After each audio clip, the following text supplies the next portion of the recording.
sir, your reaction? Well, I think every serious-minded person or Nigerian, to be precise, should ordinarily ignore the person of General Obasanjo, because as far as I'm concerned, he's suffering from senility, absolute senility.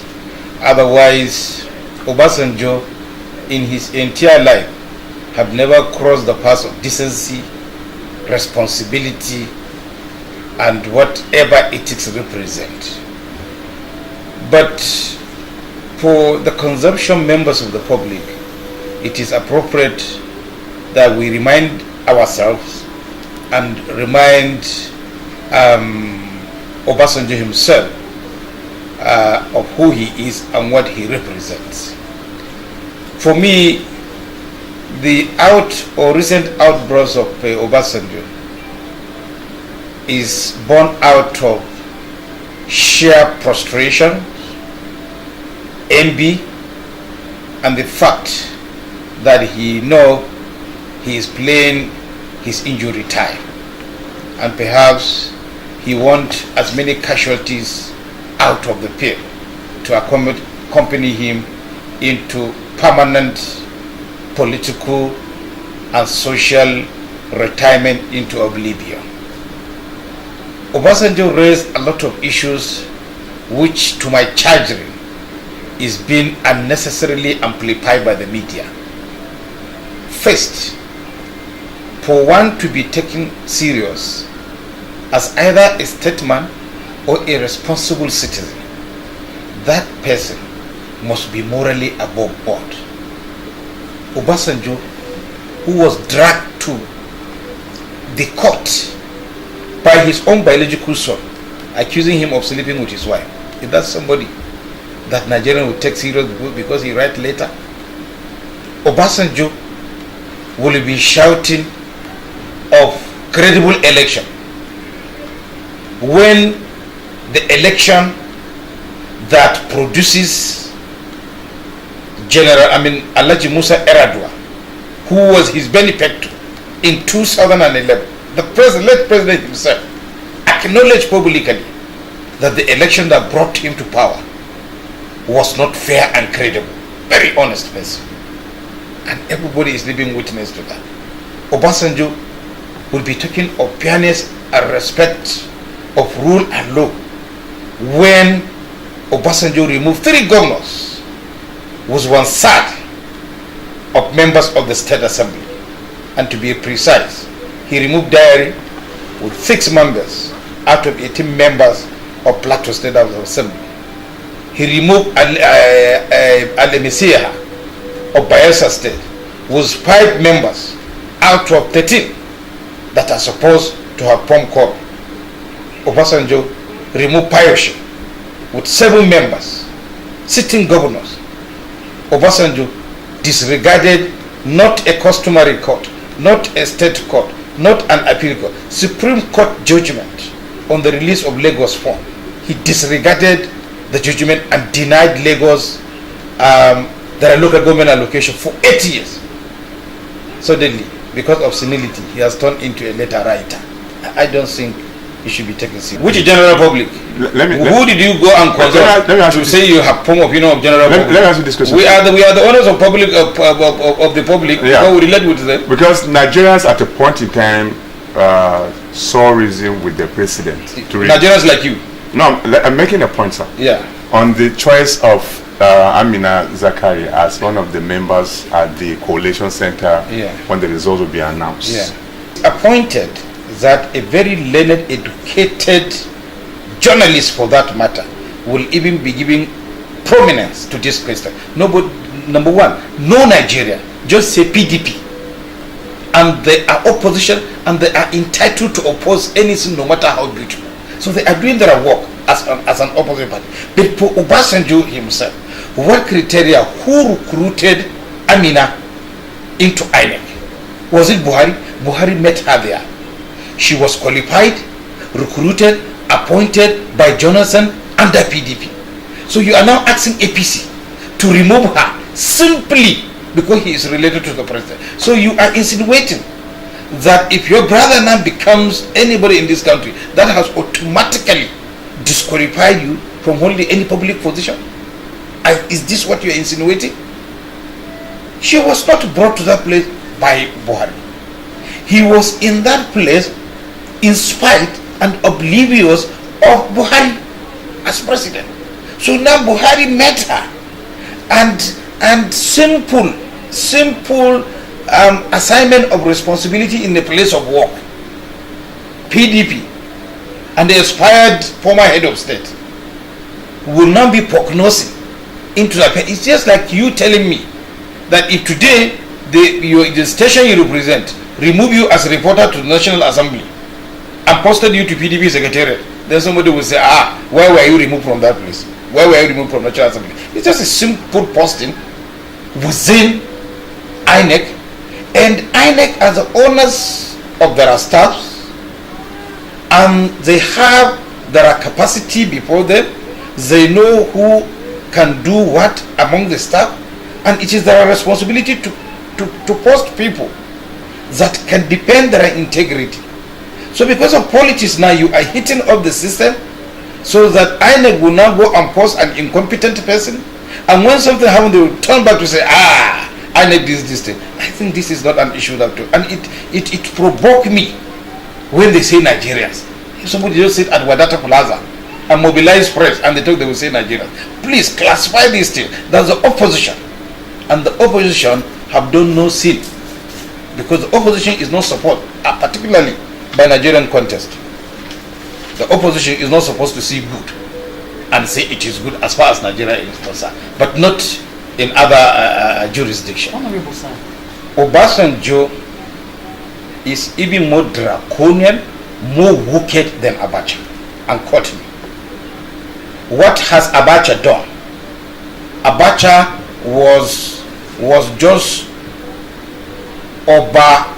overactive, intolerant of the civil society and the general mass of the Nigerian people. Obasanjo went to Udi, is it in Bayelsa or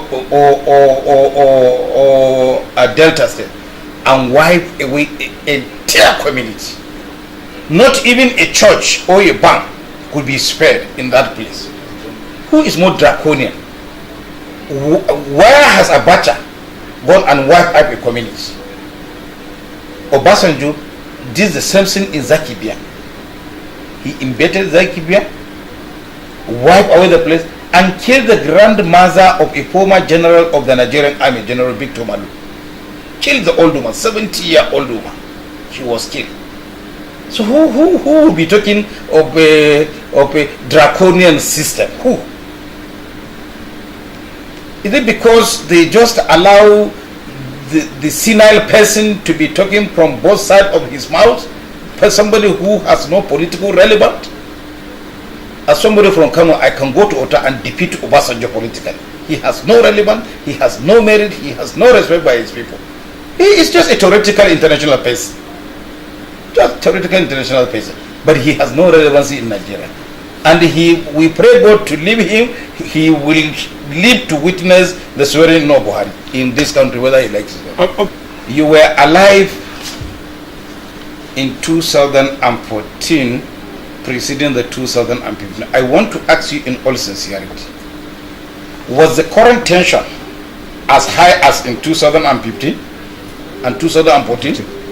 In all sincerity, because the government did not hit up the system. But in 2014 and 2015, people were already crossing back to their respective state of origin. Everybody was running at that scent. Because the government has undermined the opposition. Government are recklessly deploying security to deal with opponents. And there was clear air of uncertainty in 2014 to 2015 before the election. As it is now, who is being harassed? Who is being denied to go and do his campaign? Which major opposition was arrested? To say denied. Remember, in 2014, sitting governors' security were removed. security attached to Rotimi Amechi were removed. Security attached to Tambua as speaker was removed. National Assembly members were tear gas. We run like property athletes for our dear lives. The security of Konkoso was withdrawn. Whose security is withdrawn now? Who? So there is nothing. It is feasible. It is going to be feasible before and after election. And by the grace of God, we will conduct election. The winner in General Buhari will emerge. APC will sweep to third of the state. We will make PDP minority in the National Assembly, and everything will be APC and Nigeria will be good for it. 1999, Obasanjo as candidate to PDP was supposed to meet Olupalayi of the APP then for debate. Did he participate? He refused.